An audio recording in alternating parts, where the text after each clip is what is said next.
আলোচনা করে দেখেছি এটার জন্য ড্রোন টেকনোলজি ইউজ করে যদি ব্যাপক স্প্রে না করা যায় তাহলে এটা ছড়িয়ে দিতে পারে। এর ফলে তারা আমাদের আজকে বলেছেন তারা দুইটা ড্রোন একটা রাস্তাতে আছে, এটা তামিলনাড়ুর কোয়েম্বাটোর থেকে, কোয়েম্বাটোর কৃষি বিশ্ববিদ্যালয় আছে, তারা অনেক রিসার্চ করেন, তারা এই টেকনোলজি ব্যবহার করেন, সেখান থেকে ড্রোন আসছে। তবে একটা প্রবলেম হয়েছে, ত্রিপুরাতে ড্রোন প্রবেশ করতে গেলে তার কতগুলো টেকনিক্যাল ম্যাটার আছে, পুলিশ বিএসএফ এটা চেক আপ করে, তাই তারা চিন্তিত যে কি হবে। আমাদের সঙ্গে কথাবার্তা বলার পরে তারা চিফ সেক্রেটারিকে চিঠি লিখবেন, ডিজি ত্রিপুরাকে চিঠি লিখবেন, যাতে করে এইটা যে ব্যবহার হচ্ছে কৃষিকাজের জন্য, রাবারের স্পেশাল এই জন্য, এটা আসতে হয়তো আরও 2-3 দিন সময় লেগে যেতে পারে, তারা সব করছে।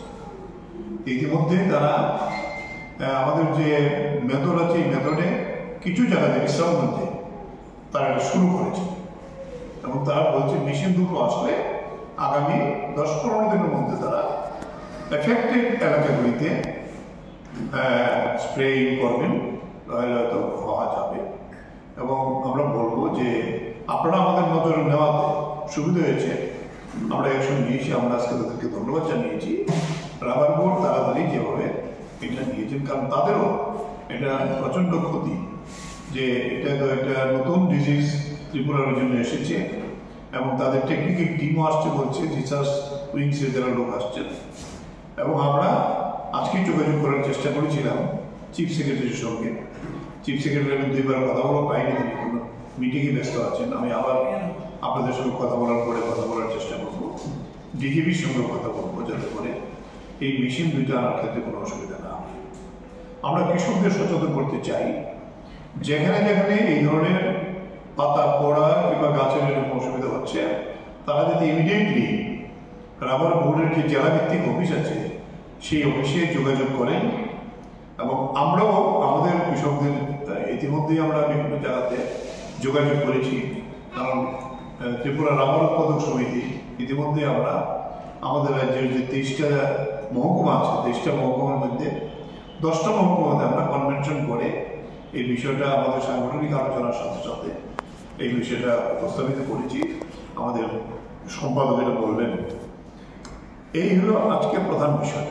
দ্বিতীয় বিষয় যেটা আছে, এই রাজত্বে এখনো রাবার হয়েছে আমাদের রাজ্যের সবচেয়ে বড় কৃষকদের অর্থকরী ফসল।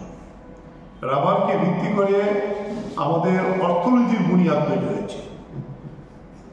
রাবার সবচেয়ে বেশি জিএসটি আমাদের ত্রিপুরাতে রাবার থেকে আসে, কিন্তু এই সরকার আসার পরে 7 বছরে সেখানে রাবার চাষিদের প্রচন্ড সমস্যা তৈরি হচ্ছে।